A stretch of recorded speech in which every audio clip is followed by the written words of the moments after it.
Hello dear student. तो आज हम लोग क्लास 12 का दूसरा चैप्टर स्टार्ट कर रहे हैं, that is the electrochemistry and this is the first lecture of electrochemistry and for board point of view, for mains point of view, for NEET point of view, this is a important chapter of the physical chemistry.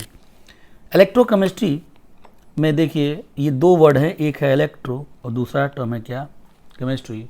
Electro जो word है ये समझिए, मतलब ये इसका literal meaning क्या है, electric current, और केमिस्ट्री जो है उसका मीनिंग क्या है, केमिकल रिएक्शन। यानी कि इस चैप्टर में हम लोग इलेक्ट्रिकल करंट और केमिकल रिएक्शन के बीच में क्या रिलेशन है, कैसे एक दूसरे से ये आपस में रिलेटेड हैं, उसी के बारे में क्या करेंगे, हम लोग डिस्कशन करेंगे। ठीक है, तो क्या है, और आप डिफिनीशन अभी आप देखेंगे तो आपको ये समझ में आ जाएगा कि इलेक्ट्रोकेमिस्ट्री क्या है। क्या electrochemistry? The branch of physical chemistry which deals with conversion of electrical energy into chemical energy and chemical energy into electrical energy. It also deals with conductance of solution. तो इस डिफिनीशन से क्या समझ में आ रहा है कि ये इलेक्ट्रोकेमिस्ट्री में लोग क्या पढ़ने वाले हैं, हम पढ़ने वाले हैं कि केमिकल एनर्जी कैसे इलेक्ट्रिकल एनर्जी में कन्वर्ट होती है, इलेक्ट्रिकल एनर्जी का कन्वर्जन केमिकल एनर्जी में। तो एक बात ये, दूसरी बात ये, और तीसरी बात कंडक्टेंस ऑफ सोल्यूशन क्या है कि हमको पता है जब पानी में आप डालेंगे कोई भी इलेक्ट्रोलाइट तो क्या देगा, जैसे वो कैटायन और एनायन देगा, और कैटायन और एनायन क्या है, अगर है तो ये क्या कर सकते हैं, दे कैन मूव, है ना, इन प्रेजेंस ऑफ करंट। तो यही क्या है, मूवमेंट ऑफ आयन क्या कहलाता है, कंडक्टेंस। तो हम लोग कंडक्टेंस ऑफ सॉल्यूशन, तो यही ब्रांच ऑफ फिजिकल केमिस्ट्री है जो chemical to electrical energy conversion, electrical to chemical energy conversion और कंडक्टेंस ऑफ सॉल्यूशन के बारे में क्या करता है, ये पूरा डिस्कशन करता है। And this is called electrochemistry. Okay, तो ये हो गया इलेक्ट्रोकेमिस्ट्री का डिफिनीशन। उसके बाद से जो इलेक्ट्रोकेमिस्ट्री जो है वो एक पर्टिकुलर सेल में क्या करते हैं, एक सेल समझते हैं ना, है ना, बैटरी। तो जिस सेल के अंदर हम लोग क्या करते हैं, हम इस इलेक्ट्रोकेमिस्ट्री को स्टडी करते हैं, उसी सेल का नाम क्या है बेटा, इलेक्ट्रोकेमिकल सेल। तो व्हाट इज इलेक्ट्रोकेमिकल सेल, है ना, तो हम बोल सकते हैं क्या, है ना, the cell in which we study phenomena of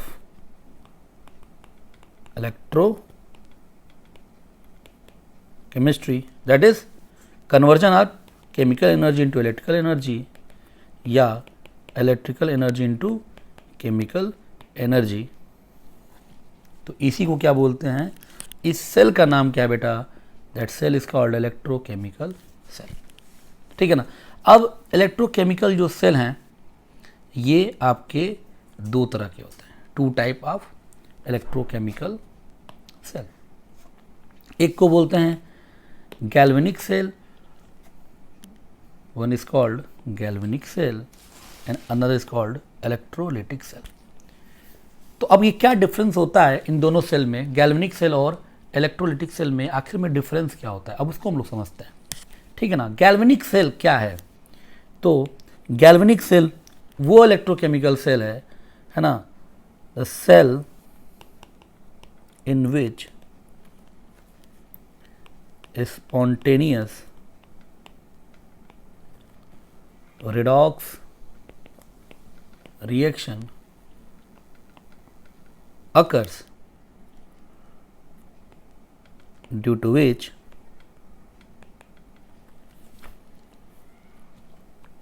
conversion of chemical energy into electrical energy takes place. तो गैल्वेनिक सेल क्या होता है? गैल्वेनिक सेल वो सेल है जिसके अंदर क्या होता है, केमिकल एनर्जी क्या होती है, इलेक्ट्रिकल एनर्जी में क्या होती है, कन्वर्ट होती है। ऐसे सेल को क्या बोलते हैं? Galvanic cell. अच्छा, केमिकल एनर्जी अगर होगी तो जाहिर सी बात है कि कोई ना कोई क्या होगा, केमिकल रिएक्शन हो रहा होगा। अब केमिकल रिएक्शन आपने पढ़ा होगा रिडॉक्स और नॉन रिडॉक्स, और स्पॉन्टेनियस और नॉन स्पॉन्टेनियस, है ना। तो एक बात ध्यान रखिएगा, जो आगे चैप्टर में आपको समझ में आएगा कि अपने आप केमिकल रिएक्शन, अपने आप यहाँ पे जो वर्ड है स्पॉन्टेनियस, स्पॉन्टेनियस वर्ड का मतलब क्या है कि जो अपने आप हो, है ना। थर्मोडायनेमिक्स का एक टर्म है, बट ऐसे स्पॉन्टेनियस का मतलब क्या आता है, ऐसा चीज़, कोई भी चीज़ जो अपने आप हो without use of any external agency, उसको बोलते हैं स्पॉन्टेनियस। इतनी बात समझ में आ रही है। और दूसरा टर्म है रिडॉक्स रिएक्शन। रिडॉक्स रिएक्शन से आप तो बहुत बढ़िया से आप लोगों को पता हो रिडॉक्स रिएक्शन क्या होता है, जिसमें रिडक्शन और ऑक्सीडेशन टेक्स प्लेस करता है, या आप यूँ बोलिए जिसमें इलेक्ट्रॉन का क्या होता है, ट्रांसफर होता है। एक इलेक्ट्रॉन गेन करता है और एक इलेक्ट्रॉन लूज करता है। तो ऐसे रिएक्शन को क्या बोलते हैं बेटा? रिडॉक्स रिएक्शन बोलते हैं। तो हमारा केमिकल रिएक्शन कैसा होना चाहिए, तो ये वर्ड है केमिकल रिएक्शन कैसा होना चाहिए, मैं फिर से यहाँ लिख रहा हूँ कैसा होना चाहिए। दैट इज एक तो स्पॉन्टेनियस होना चाहिए और साथ में क्या होना चाहिए, रिडॉक्स रिएक्शन। तो ये दोनों क्वालिटी होनी चाहिए कि स्पॉन्टेनियस भी हो और रिडॉक्स भी हो। तब ऐसे केमिकल रिएक्शन क्या करते हैं कि जो एनर्जी है वो इसकी जो इस रिएक्शन की जो केमिकल एनर्जी है, उस केमिकल एनर्जी को हम लोग क्या कर सकते हैं, इलेक्ट्रिकल एनर्जी में अगर हम लोग कन्वर्ट कर देंगे तो जिस सेल में कन्वर्ट होगा उसी सेल का नाम क्या होगा बेटा? Galvanic cell. समझ में आ रहा है? केमिकल एनर्जी इलेक्ट्रिकल एनर्जी में कन्वर्ट जिस सेल में होगा उसका नाम क्या होगा? Galvanic cell. और केमिकल एनर्जी कैसे केमिकल रिएक्शन को नहीं चाहिए, तो ऐसा रिएक्शन जो कि स्पॉन्टेनियस भी हो और साथ साथ में क्या हो, रिडॉक्स भी हो, तभी ऐसा हो सकता है। ठीक है। और ये जो रिएक्शन होगा, इस रिएक्शन का अब एक टर्म है डेल्टा जी। डेल्टा जी जो है इस रिएक्शन का डेल्टा जी क्या होगा, वो हमेशा लेस देन जीरो होगा। ठीक है ना। Delta G that is free gives energy, वो क्या होगा, लेस देन जीरो होगा, जो कि थर्मोडायनेमिक्स में हम लोग पढ़ते हैं। तो किसी भी स्पॉन्टेनियस रिएक्शन का डेल्टा जी क्या होता है बेटा, वो लेस देन जीरो होता है। और नॉन स्पॉन्टेनियस का डेल्टा जी क्या होता है, वो ग्रेटर देन जीरो होता है। तो आई थिंक आप लोग को, आई होप आप लोग को गैल्वेनिक सेल के बारे में एक ब्रीफ आइडिया लग गया होगा, और डिटेल में भी इस चैप्टर में पढ़ना ही हम लोगों को है। दूसरा क्या है, इलेक्ट्रोलिटिक सेल। क्या है? Electrolytic cell. तो ये जस्ट उल्टा है गैल्वेनिक सेल का।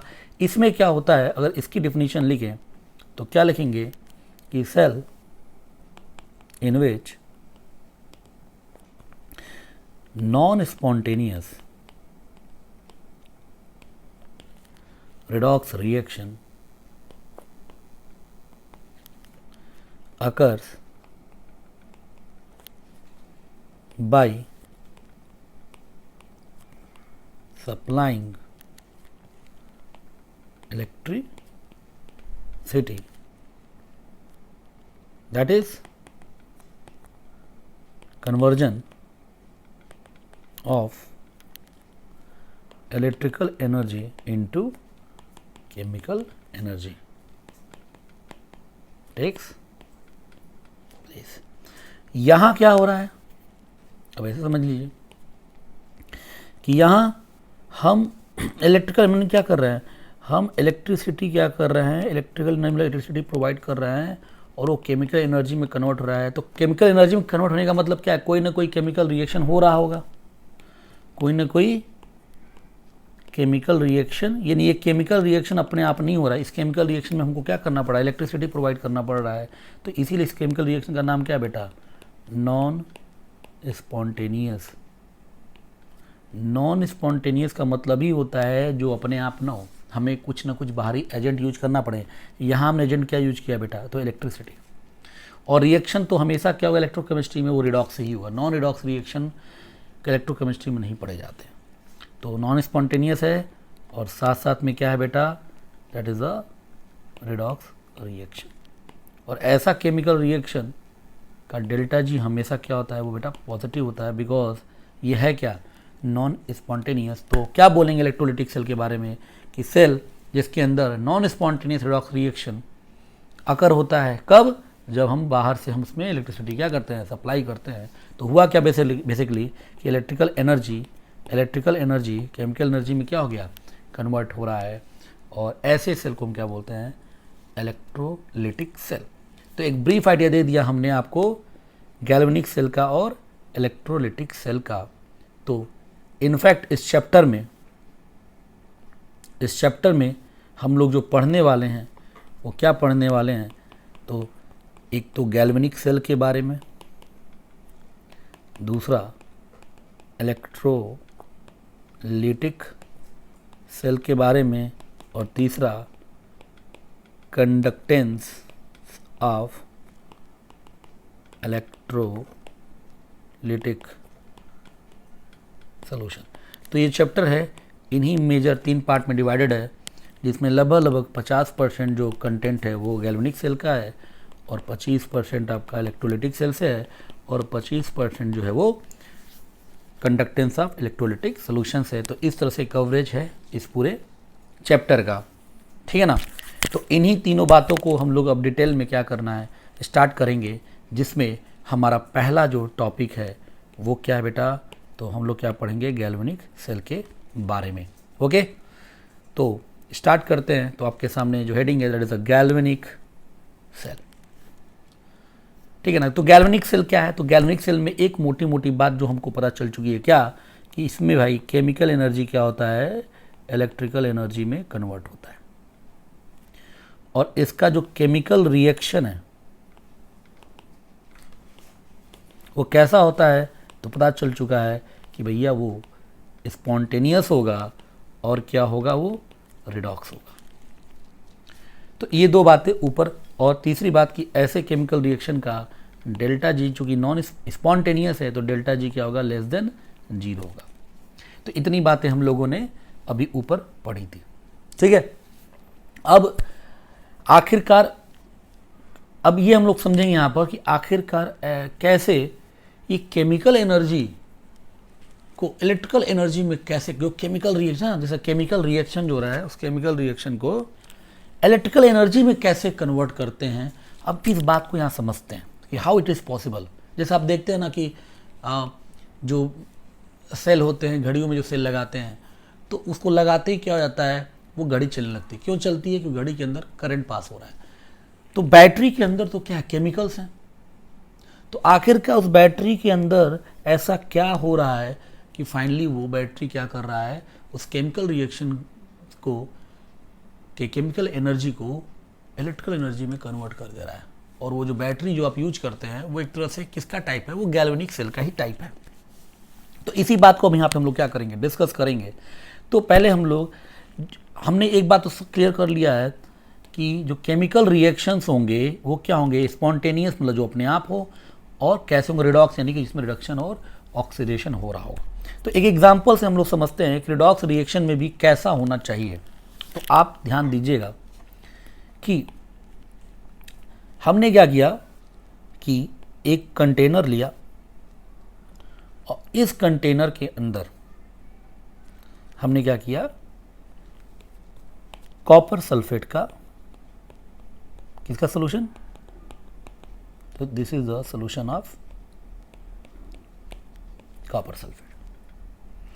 और फिर हमने क्या किया, हमने इसके अंदर एक ये देखिए जिंक की ये एक रॉड डाल दी। किसकी है भैया, ये जिंक की एक रॉड है, ठीक है।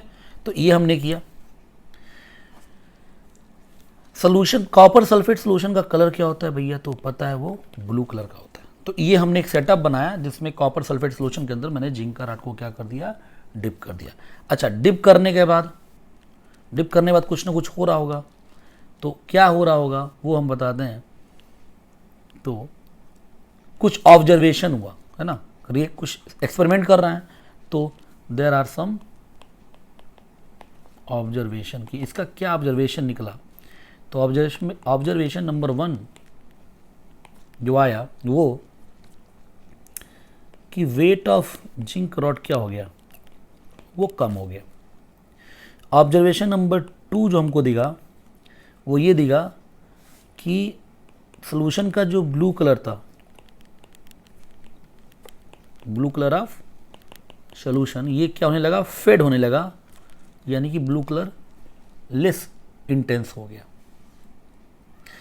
और क्या ऑब्जर्वेशन दिखा कि रेडिस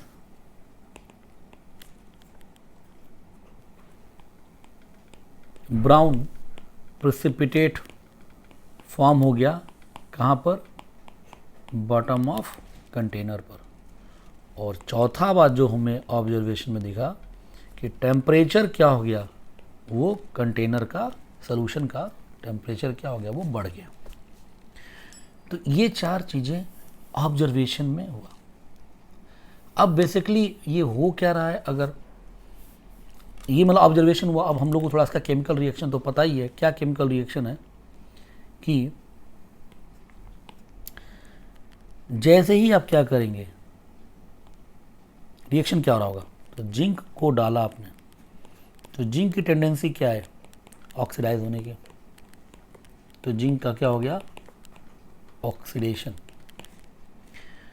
और कॉपर सल्फेट सॉल्यूशन में क्या है, ये कॉपर का आयन है ना, जो कि एक्वस है, इसका क्या है, क्योंकि zinc is more electropositive, electrochemical, आपको याद आ रहा होगा, रिएक्टिविटी क्लास 10th में ही पढ़ रखा है, तो उसके हिसाब से कॉपर क्या होगा, रिड्यूस होगा, यानी कॉपर आयन का क्या हुआ, रिडक्शन। क्यों हुआ, बिकॉज हम बोल सकते हैं zinc is more reactive than copper. Reactivity से याद आ रही है, तो जिंक की रिएक्टिविटी क्या होती है, कॉपर से ज़्यादा होती है, तो जिंक का ऑक्सीडेशन हुआ और कॉपर +2 आयन का क्या हो गया बेटा, रिडक्शन हो गया। बात समझ में आ रही है। और ये जो कॉपर +2 आयन है, इसी का कलर क्या होता है, यही ब्राउन कलर का होता है, ठीक है ना। तो ओवरऑल जो रिएक्शन है, वो रिएक्शन क्या हो रहा है, तो अगर इन दोनों को जोड़ दें तो ये क्या होगा, रिडॉक्स रिएक्शन ही तो, Zn plus copper +2 will form Zn+2 plus copper. तो भैया इसी को क्या बोलते हैं, जब कंबाइन कर दोगे तो this is called redox reaction. और रिडॉक्स रिएक्शन है, इलेक्ट्रॉन का गेन लॉस हो रहा है, तो ये और एनर्जी टेम्परेचर निकल रहा है, तो ये कैसा रिएक्शन है भैया, तो this is the exothermic reaction, क्योंकि टेम्परेचर बढ़ रहा है, मतलब हीट क्या हो रही है, रिलीज हो रही है, और ऐसे रिएक्शन को क्या बोलते हैं, एक्सोथर्मिक रिएक्शन। ओके, तो ये आपका क्या हो गया, इस आपका एक रिडॉक्स रिएक्शन हो गया। ओके, समझ में आ रहा है। अब यहां पर इसको हम बोल देते हैं क्या, लेकिन आप ये समझिए कि यहां तो कुछ करंट तो प्रोड्यूस हुआ नहीं, इसमें कुछ इलेक्ट्रिसिटी तो प्रोड्यूस हुई नहीं, इसमें क्या प्रोड्यूस हुआ, तो इसमें क्या प्रोड्यूस हुआ, तो हीट प्रोड्यूस हुआ, जिसके कारण ही क्या हो गया, ये टेम्परेचर क्या हो रहा है आपका, राइज हो रहा है। इतनी बात समझ में आ रही है। यानी कि बेसिकली क्या हुआ कि आपने जो इस कंटेनर के अंदर ये कॉपर सल्फेट डाला था और उसके अंदर ये जो रॉड डाली थी किसकी, जिंक की, तो आफ्टर सम टाइम वो क्या हो गया कि अगेन इस कंटेनर में जो सॉल्यूशन का है कलर वो फेड हो गया। कॉपर की रॉड का वेट कम हो गया। वेट कम होने का मतलब क्या है कि ये वेट क्या हो गया इसका, कुछ पहले से कम हो गया, ठीक है ना। और नीचे ये रेडिश ब्राउन कलर क्या है, प्रेसिपिटेट आपका बन गया। और क्या दिख रहा, जो बोला है कि एक थर्मामीटर लगा के चेक कर लिया तो टेम्परेचर बढ़ रहा है, यानी कि इसमें क्या हो रही है, हीट क्या हो रही है, रिलीज हो रही है। तो बात समझ में आ रही। तो इसमें कहीं भी करंट नहीं आया, यानी कि इसमें बेसिकली क्या हुआ कि केमिकल एनर्जी जो है वो हीट में क्या हो गई, कन्वर्ट हो गई। तो heat is not electricity, heat electricity नहीं है। ये भी रिडॉक्स रिएक्शन है, तो बट इसको हम बोल देते हैं क्या, इसी रिडॉक्स रिएक्शन को हम लोग क्या बोल देते हैं, स्पॉन्टेनियस तो है ही, अपने आप हो रहा है,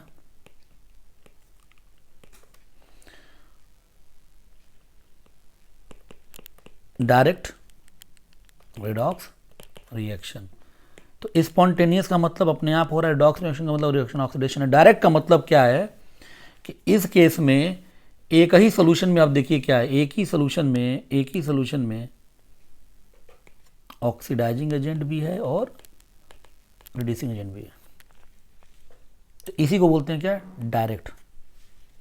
ऑक्सीडाइजिंग एजेंट और रिड्यूसिंग एजेंट क्या है, डायरेक्टली कांटेक्ट में। तो डायरेक्टली कांटेक्ट में है तो इलेक्ट्रॉन डायरेक्ट ट्रांसफर हो जा रहा है, तो जो एनर्जी है वो हीट के फॉर्म में क्या हो रही है, रिलीज हो रही है। तो यार ये अब यहाँ से आप क्या समझ में आया कि ये तो एक रिडॉक्स रिएक्शन भी है, स्पॉन्टेनियस भी है, पर भी फिर भी केमिकल एनर्जी से इलेक्ट्रिकल एनर्जी तो नहीं बना। तो आखिर में क्या कमी रह गई, आखिर में ऐसा क्या दिक्कत हो गया कि स्पॉन्टेनियस रिडॉक्स रिएक्शन होने के बावजूद भी करंट क्यों नहीं प्रोड्यूस हुआ, दैट इज द क्वेश्चन। यानी कुछ ना कुछ सेटअप में कमी रह गई है।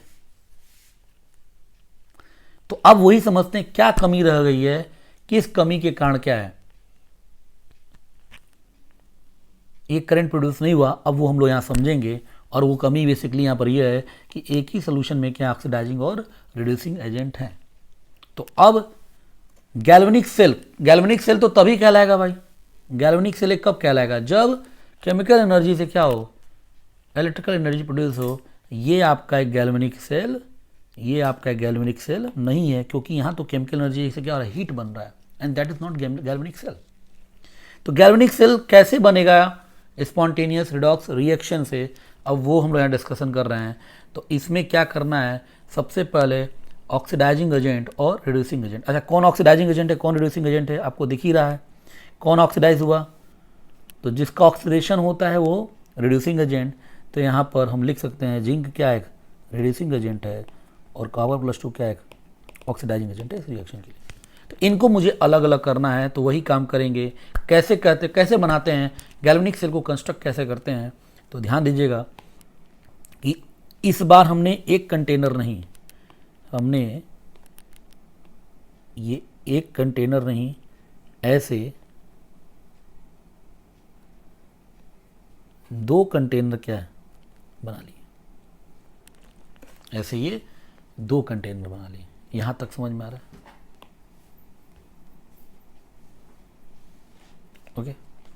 तो ऐसे हमने 2 कंटेनर बना लिए हैं। एक कंटेनर में हमने ये जिंक का सॉल्यूशन, कंटेनर में जिंक का सॉल्यूशन मतलब कि ZnSO4 कुछ भी ले सकते हैं, एक्वस, और जिसका सॉल्यूशन है उसी की रॉड क्या कर दिया, उसी का रॉड हमने इसमें डिप कर दिया। तो जिंक का सॉल्यूशन है, कौन सा रॉड है ये बेटा, तो ये जिंक के रॉड है। इसी तरीके से अगले कंटेनर में क्या लेंगे, तो कॉपर सॉल्यूशन,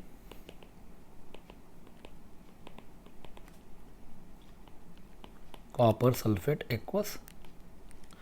और जब कॉपर सल्फेट का सॉल्यूशन है तो उसके अंदर किसकी रॉड ले लेंगे, तो हम लोग कॉपर सल्फेट की ही क्या ले लिए, रॉड भी ले लिए। किसका रॉड है बेटा, तो कॉपर का।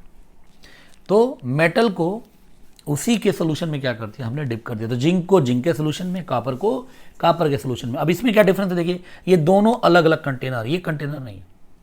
तो जिंक और कॉपर दोनों क्या है, अलग अलग कंटेनर में प्रेजेंट है। अब क्या किया कि दोनों कंटेनर को, ध्यान दीजिएगा, दोनों कंटेनर को मैंने एक वायर से क्या कर दिया बेटा, कनेक्ट कर दिया, और बीच में मैंने एक यहां पर एक बल्ब क्या कर दिया, एक बल्ब लगा दिया। बल्ब क्यों लगाया, इसीलिए लगाया कि अगर करंट अगर प्रोड्यूस होगी तो ये बल्ब क्या करेगा, जलना स्टार्ट हो जाएगा। तो हमने एक बल्ब लगा दिया। अब देखिए आप इसमें क्या हो रहा है, अब उस चीज को समझिएगा, ठीक है ना। ये जो यहां तक समझ में आ रहा है। अब देखिए हम इसमें क्या क्या करेंगे। तो ये जो इसको जो एक कंटेनर, ये दो कंटेनर है, तो जो पहला जो कंटेनर है इसमें क्या क्या चीज़ें हो रही हैं वो देखिए। सबसे पहली चीज़ जो हो रही है कि इसमें जिंक जो है वो, आपको पता ही है कि जिंक का ऑक्सीडेशन होगा। Zinc is more active than copper, पढ़ चुके हैं। तो इसमें जिंक का ऑक्सीडेशन हो रहा है। इसका सिंपल सा मतलब है कि अगर जिंक क्या हो रहा है, ऑक्सीडाइज हो रहा है, तो किस में चेंज हो रहा है, Zn+2 में, यानी कि सोल्यूशन में Zn+2 का क्या हो रहा होगा, कंसंट्रेशन वो इंक्रीज करेगा। यहाँ तक क्लियर। सोल्यूशन में कंसंट्रेशन इंक्रीज करेगा तो देखिए सोल्यूशन में क्या होता है, कैटायन आयन बराबर होते हैं, लेकिन जब सोल्यूशन में Zn+2 बढ़ा तो इसका मतलब कुछ समय के लिए सोल्यूशन पर क्या चार्ज आ जाएगा बेटा, पॉजिटिव चार्ज। इतनी बात समझ में आ रही, क्योंकि सोल्यूशन में क्या Zn+2 का नंबर बढ़ रहा है। ओके, कोई दिक्कत। और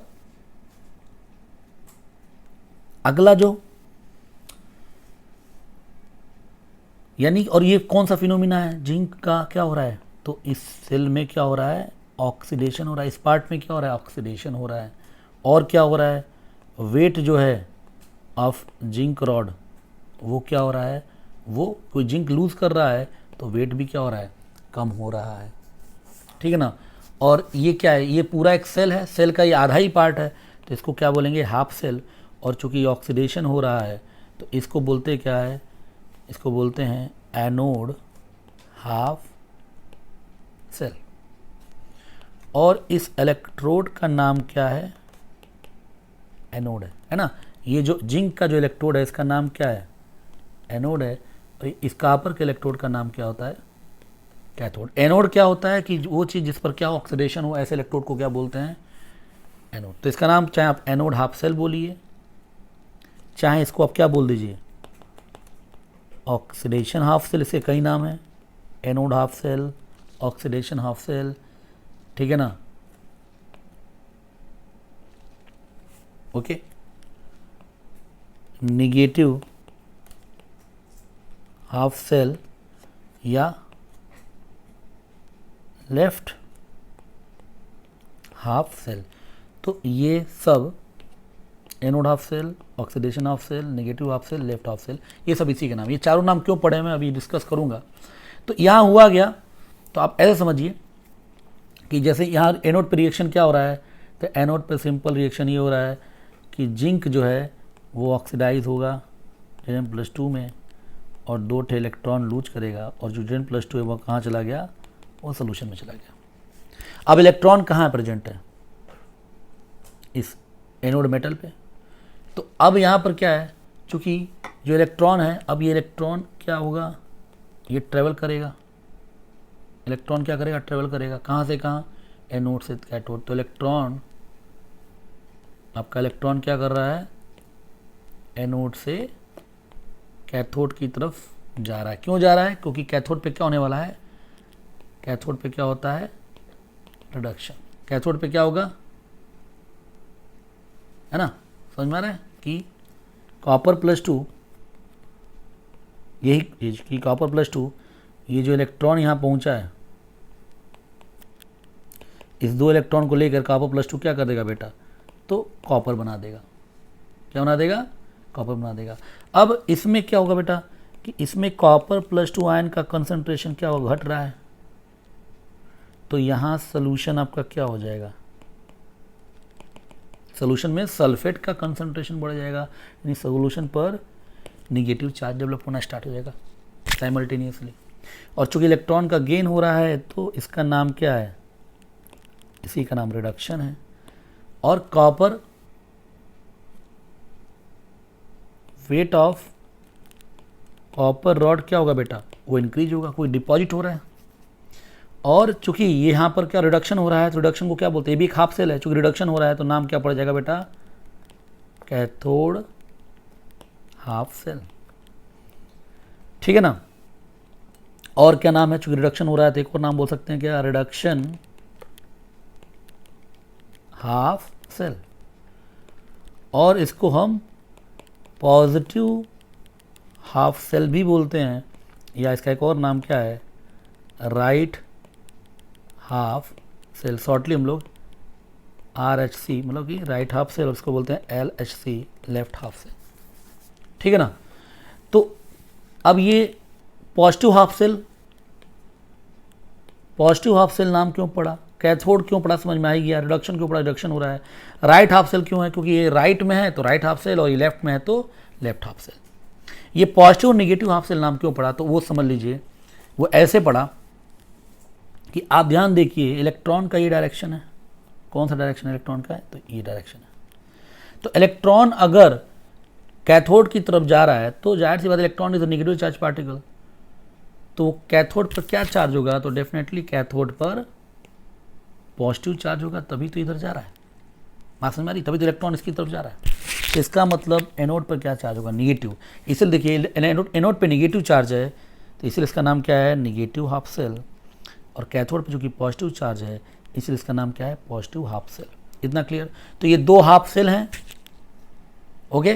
तो दो हाफ सेल हैं, तो चाहे आप एनोड हाफ सेल बोलिए इसको, चाहे आप लेफ्ट हाफ सेल बोलिए, चाहे इसको आप ऑक्सीडेशन हाफ सेल बोलिए, चाहे इसको निगेटिव हाफ सेल बोलिए, चारों नाम एक ही है। वैसे ही दूसरे वाले को, इसको हम क्या कहेंगे, इस वाले को, इसका नाम क्या होगा, सबसे पहले कैथोड हाफ सेल, फिर रिडक्शन हाफ सेल बोल लीजिए, चाहे पॉजिटिव हाफ सेल बोल लीजिए, चाहे राइट हाफ सेल, तो एक ही नाम, ठीक है। तो दोनों में क्या क्या प्रोसेस हो रहा है समझ में आ रहा है। अब आप बताइए व्हाट इज करंट, तो फ्लो ऑफ चार्ज। तो इलेक्ट्रॉन क्या है, चार्ज पार्टिकल है, इसका फ्लो हो गया थ्रू वायर, वायर के थ्रू हुआ ना, तो यानी यहाँ पे क्या होगी, एक करंट प्रोड्यूस होगी।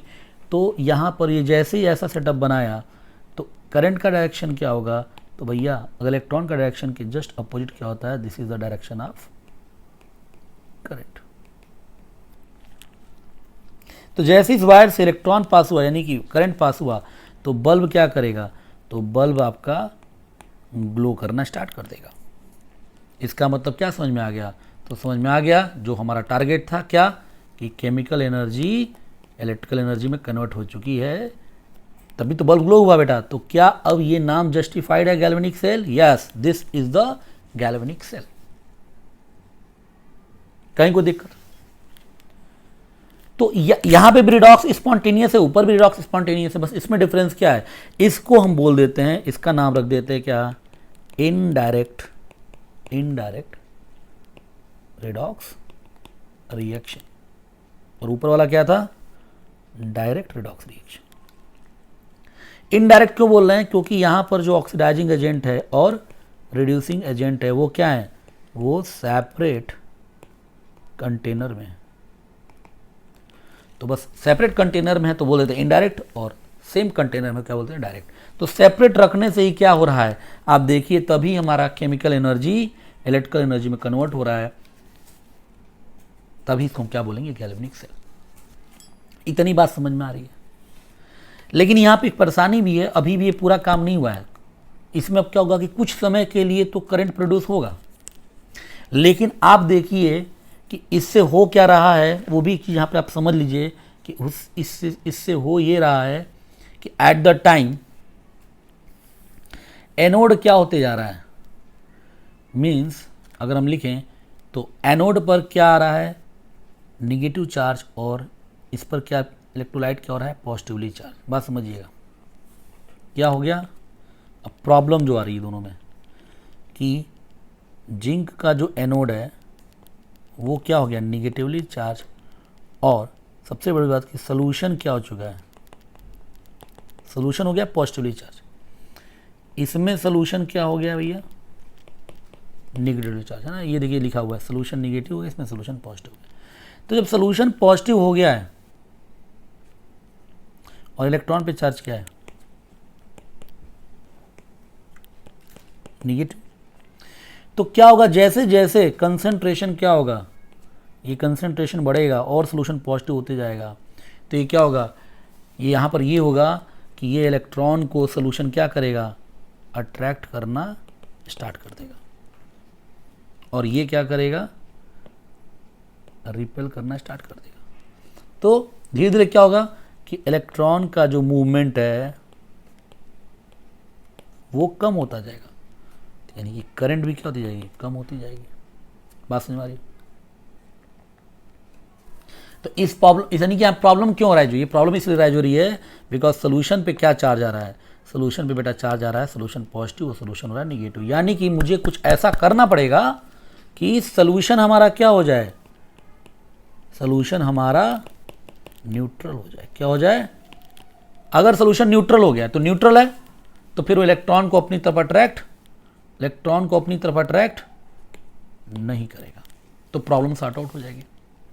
तो कंटिन्यूस सप्लाई बनी रहे तो इसके लिए फिर एक एडिशनल हमें और जोड़ना पड़ जाता है। अभी भी ये कंप्लीट गैल्वेनिक सेल नहीं हुआ है। क्यों? कंप्लीट तब होगा जब ये मतलब चीज़ लगातार होती रहे, तुरंत ये परेशानी न क्रिएट हो। तो यहाँ पर हमको एक और कंपोनेंट जोड़ना पड़ रहा है। देखिएगा ये कंपोनेंट इस तरह का है, ये देखिए यू इन्वर्टेड यू, एक ट्यूब है जिसका शेप कैसा दिख रहा है, इन्वर्टेड यू। इसको हम बोलते क्या है, इस चीज को, this is called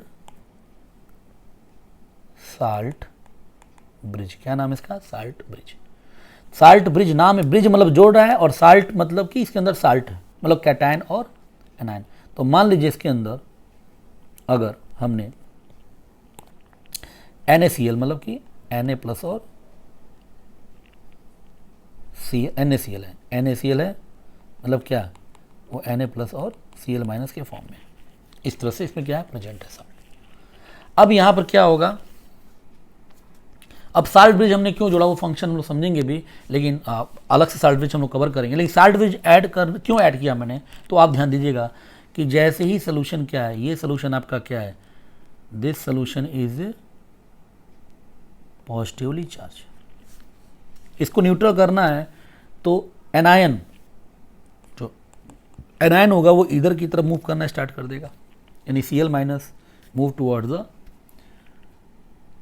electrolyte solution of the left half cell या एनोडिक हाफ सेल। और इधर क्या है भैया, निगेटिवली चार्ज है, तो इधर की तरफ कैटायन क्या करेगा, कैटायन यहाँ पर क्या है, Na प्लस है, और एनायन क्या है यहाँ पर Cl माइनस है। तो कैटायन एनायन क्या करेंगे, साल्ट ब्रिज से कैटायन एनायन निकलकर रिस्पेक्टिव सोल्यूशन में मूव कर जाएंगे, सच दैट कि सोल्यूशन क्या हो जाए, न्यूट्रलाइज हो जाए। और सोल्यूशन अगर न्यूट्रलाइज हो गया तो फिर इलेक्ट्रॉन का जो मूवमेंट है वो हिंडर्ड नहीं होगा, रुकेगा नहीं, और इलेक्ट्रॉन मूव करता रहेगा एनोड से कैथोड की तरफ, और करंट बहती रहेगी। तो इलेक्ट्रिसिटी कंटिन्यूस क्या होगी, आपकी सप्लाई होगी, जब तक केमिकल रिएक्शन पूरी तरह से कंप्लीट ना हो जाए। तो इसलिए हमें साल्ट ब्रिज क्या है, ऐड करना पड़ता है। तो आई थिंक आपको समझ में आ गया। अब दिस इज दिस होल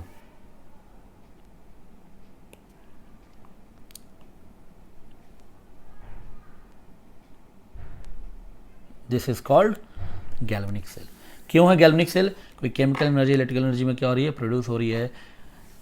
तो साल्ट ब्रिज बिना लगाए भी ये काम हो रहा था, लेकिन हमारा उपयोगिता ये नहीं था कि हमने केमिकल को इलेक्ट्रिकल में बस कन्वर्ट कर दिया। हमारी उपयोगिता ये भी थी, हमें ये भी करना था। हमने साल्ट ब्रिज इसलिए ऐड किया कि हम चाहते थे कि जो जब तक केमिकल रिएक्शन पूरी तरह से कंप्लीट ना हो जाए तब तक तो क्या हो, कम से कम करंट प्रोड्यूस होता रहे।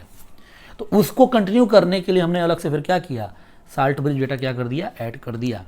तो आई होप गैल्वेनिक सेल आप समझ गए होंगे, ठीक है। तो ये था पूरा कंस्ट्रक्शन ऑफ गैल्वेनिक सेल, और आखिरकार साल्ट ब्रिज क्यों ऐड करते हैं। अब बस थोड़ा सा साल्ट ब्रिज के बारे में थोड़ा सा इन्फॉर्मेशन यहाँ पे हम लोग देख लेते हैं, ठीक है ना। तो क्या होता है salt bridge, its function and its importance. तो अब वही सारी बातें, बस साल्ट ब्रिज के बारे में थोड़ा सा बस यही जानकारी लेनी, इसके बाद से साल्ट ब्रिज का नाम पूरे चैप्टर में नहीं आएगा, बट जितना है नाम आया है ये हमको ध्यान रखना है। तो salt bridge is a inverted you tube, U shaped tube, तो दिख ही रहा है ना, यू शेप्ड ट्यूब है इन्वर्टेड। फिर क्या है, which contain N inert electrolyte like KCl KNO3 ammonium chloride. अब ये जो वर्ड यूज किया इनर्ट इलेक्ट्रोलाइट, अभी ये आगे समझ में आपको आ जाएगा, ठीक है ना। In agar agar powder in semi liquid state, agar agar एक टाइप का पाउडर होता है सेमी, ये क्या करते हैं कि उसके अंदर एक तरह का मतलब कि एगर एगर पाउडर होता है, जिस कैसे जेली टाइप का होता है। जेली इसलिए लेते हैं कि आसानी से क्या कर सके, उसके अंदर से कैटायन एनायन क्या कर सके, मूव कर सके। तो बस ये ध्यान रखिएगा कि साल्ट ब्रिज एक इन्वर्टेड यू शेप ट्यूब है जिसके अंदर इनर्ट इलेक्ट्रोलाइट्स होते हैं like KCl KNO3 ammonium chloride in agar agar powder जिसका सेमी लिक्विड स्टेट होता है ना, so that ion can move easily. तो ये साल्ट ब्रिज क्या होता है, यहाँ तक क्लियर, क्या किसका बना होता है, क्या होता है, अगर पाउडर के अंदर हम लोग इनर्ट इलेक्ट्रोलाइट डाल देते हैं in U shape tube. Function of salt bridge की बात करें, ये इंपॉर्टेंट है। अगेन क्या क्या फंक्शन है, तो पहला फंक्शन जो आपको देखा कि it complete the circuit by maintaining the flow of electron, है ना, कि इसको जोड़ते ही क्या है, फ्लो ऑफ इलेक्ट्रॉन मेंटेन रहेगा, यानी कि सर्किट को क्या कर रहा है, कंप्लीट कर रहा है। इसके बिना क्या था, फ्लो ऑफ इलेक्ट्रॉन मेंटेन नहीं हुआ, यानी सर्किट आपकी क्या है, इनकम्प्लीट हो रही थी। तो पहला कंप्लीट द सर्किट। दूसरा to maintain electrical neutrality in both solution. तो आप देख ही रहते हैं कि साल्ट ब्रिज के अंदर प्रेजेंट क्या प्रेजेंट थे, जो कैटायन और वो एनायन, वो क्या कर रहे थे, है ना, जैसे एनायन लेफ्ट हाफ सेल और कैटायन राइट हाफ सेल की तरफ क्या कर रहा था, मूव कर रहा था, जिसके कारण उनके सोल्यूशन के अंदर जो पॉजिटिव और निगेटिव चार्ज जो डेवलप हो रहा था वो खत्म हो रहा था, सोल्यूशन न्यूट्रलाइज हो रहा था। और सोल्यूशन न्यूट्रलाइज होगा तभी क्या हो सकता है बेटा, तभी आपकी कंटिन्यूअस क्या होगी, इलेक्ट्रॉन का फ्लो हो पाएगा। तो ये इसका दूसरा इंपॉर्टेंट काम। और तीसरा, it minimise liquid liquid junction potential. इसका वही मतलब कि है कि मान लीजिए अगर ऐसा ले लें सिस्टम कि ये ऐसे, और मतलब कि दो लिक्विड कांटेक्ट में हो, तो क्या कर देंगे, ये ले लिया हमने क्या, एसपीएम सेमी परमिएबल मेम्ब्रेन लगा दिया, और इधर ये लगा दिया इलेक्ट्रोड, इधर क्या लगा दिया, एनोड और कैथोड, एनोड और कैथोड लगा दिया। तो इस बार क्या कंटेनर सेम है, बट कंटेनर में क्या लगा दिया, क्या लगा दिया, एसपीएम लगा दिया, क्या लगा दिया, एसपीएम। तो इधर भी आपका क्या है, सोल्यूशन है, और इधर भी क्या है, सोल्यूशन है। लेकिन अगर मान लीजिए कि इधर अगर जिंक सल्फेट है और इधर क्या है, कॉपर सल्फेट है, तो एसपीएम है, तो आपने पढ़ रखा सोल्यूशन चैप्टर में, एसपीएम से क्या नहीं मूव करेगा, तो जिंक सल्फेट और कॉपर सल्फेट नहीं मूव करेगा, सिर्फ पानी मूव कर सकता है। यानी दो लिक्विड क्या है, एक कांटेक्ट में आ गई है, फिर भी क्या है, zinc sulphate copper sulphate move नहीं कर सकता, कोई सल्यूट मूव ही नहीं करता है। तो इसी का क्या है, दो लिक्विड हैं, और इस प्रोसेस में क्या होता है, जिसको आप जोड़ देंगे तो ये क्या हो जाएगा, अगर ये जिंक है और ये कॉपर है, तो यहाँ क्या होगा बेटा, अभी पढ़ा हमने, यहाँ पे निगेटिव और यहाँ पे क्या है, पॉजिटिव। तो सोल्यूशन क्या हो जाएगा बेटा, तो सोल्यूशन हो जाएगा पॉजिटिव, और ये सोल्यूशन क्या हो जाएगा, निगेटिव। तो ये दो लिक्विड हैं, और दो लिक्विड पर क्या आ गया, ये पोटेंशियल डिफरेंस क्रिएट हो गया, तो इसको क्या बोलेंगे, लिक्विड जंक्शन पोटेंशियल। और जैसे ही हम क्या करेंगे, इसके अंदर ये साल्ट ब्रिज लगा देंगे, साल्ट ब्रिज देखिए, तो ये क्या होगा कि ये लिक्विड जंक्शन है ना, जो पोटेंशियल जो क्रिएट हुआ है ये मिनिमाइज हो जाएगा। तो बस इसी को क्या बोलते हैं, to minimize the liquid junction potential. तो बस 3 सर्किट कंप्लीट करता है, electrical neutrality of solution maintain रखता है, और अगर दोनों लिक्विड कांटेक्ट में हो तो उसका लिक्विड जंक्शन पोटेंशियल क्या कर देता है, वो ये मिनिमाइज करता है। कैसे मिनिमाइज करता है, सोल्यूशन को न्यूट्रलाइज करके। ठीक है, तो ये फंक्शन हो गया, ऐसे कोई पूछ देता है फंक्शन बताइए। अब अगला जो टॉपिक इसमें है सॉल्ट ब्रिज का, कि वो condition on electrolyte used in the salt bridge, कि सॉल्ट ब्रिज में जो हम इलेक्ट्रोलाइट यूज करते हैं, क्या हम सारे इलेक्ट्रोलाइट यूज कर सकते हैं, क्या नहीं, सारे नहीं यूज कर सकते हैं। There are some condition. क्या कंडीशन है वो देख लेते हैं। पहली कंडीशन जो है वो क्या है, आयनिक मोबिलिटी, जिसको म्यू से रिप्रेजेंट करते हैं, ऑफ कैटायन और anion should be same so that both half cell solution neutralize simultaneously. Ionic mobility मतलब डिफिनीशन भी नीचे लिखा हुआ मैं बता रहा हूँ कि मूवमेंट ऑफ कैटायन समझ लो कि जो दोनों कैटायन एनायन जो सॉल्ट ब्रिज से सोल्यूशन की तरफ जाते हैं उनकी स्पीड सेम होनी चाहिए। अगर स्पीड डिफरेंट होगी तो क्या होगा, एक जल्दी न्यूट्रलाइज होगा और एक देर में होगा, तब भी प्रॉब्लम क्रिएट हो जाएगी। तो दोनों साइमल्टेनियसली क्या होने चाहिए, न्यूट्रलाइज होने चाहिए। तो ये हो गया आयनिक मोबिलिटी सेम होने का मतलब स्पीड ऑफ कैटायन और एनायन की बात हो रही है। डिफिनीशन में आयनिक मोबिलिटी के बारे में आप देख लीजिए, डिफिनीशन क्या है आयनिक मोबिलिटी की। What is ionic mobility, distance travelled by an ion, ठीक, per unit time, distance travel by time, तो ये स्पीड हो गया, under influence of electric field having potential difference 1 volt. तो distance travel per unit time, ये तो क्या हो गया, स्पीड हो गया, लेकिन ये अपने आप तो मूव करेगा नहीं। आयन कैसे मूव करेंगे, आयन मूव कर रहे हैं किसके, in presence of electric field, जिसका पोटेंशियल डिफरेंस क्या हो, 1 वोल्ट हो, इसी का नाम क्या है, आयनिक मोबिलिटी। तो ionic mobility simple, speed of ion cation and ion by applying potential difference 1 volt, that is called ionic mobility. And cation और एनायन की आयनिक मोबिलिटी क्या होनी चाहिए, दैट मस्ट बी सेम। यहाँ तक क्लियर। अब एक इंफॉर्मेशन कि among cation H plus ion की आयनिक मोबिलिटी क्या होती है, वो सबसे ज़्यादा होती है, और एनायन में OH माइनस की आयनिक मोबिलिटी क्या होती है, सबसे ज़्यादा होती है। तो ये एज इन्फॉर्मेशन बात ध्यान रखिएगा कि कैटायन एनायन में किसकी आयनिक मोबिलिटी क्या होती है, सबसे ज़्यादा होती है। तो पहला कंडीशन हो गया आयनिक मोबिलिटी, और दूसरा कंडीशन जो है, ions of electrolyte of salt bridge should not react with any of the half cell electrode or electrolyte. तो ये जो मैंने बात बोला था ऊपर, कौन सा बात है ना, ये जो बात यूज किया था, इनर्ट इलेक्ट्रोलाइट।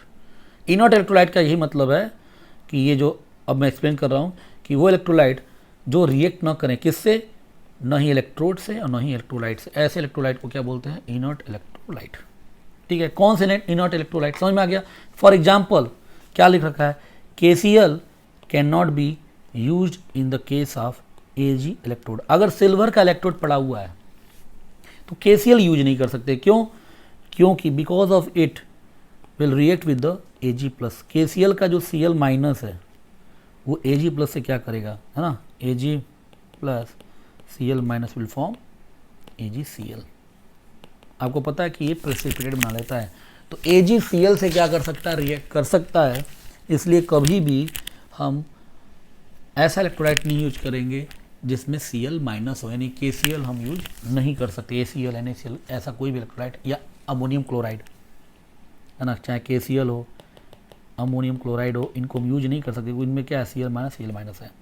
तो समझ में आ गया। यानी हम क्या यूज कर सकते हैं, I can use KNO3। KNO3 में पोटेशियम नाइट्रेट, ये दोनों ही क्या है, इससे रिएक्ट नहीं करेंगे। तो समझ में आ रहा है, इसी को क्या बोलते हैं, है ना, इनर्ट इलेक्ट्रोलाइट। तो these are the two condition, first is the potential difference, ionic mobility should be same, second is the कि इलेक्ट्रोलाइट के जो should not react with any of the electrode or electrolyte. Okay, so go through this lecture, this is very much important. और ये मतलब हर एक lecture important है, but lecture 1 एक क्या कि एक इंट्रोडक्शन इसका भूमिका बना रहा है, तो ये आपको ये सारे टर्म्स क्या होने चाहिए, क्लियर होने चाहिए। Okay, so thank you very much.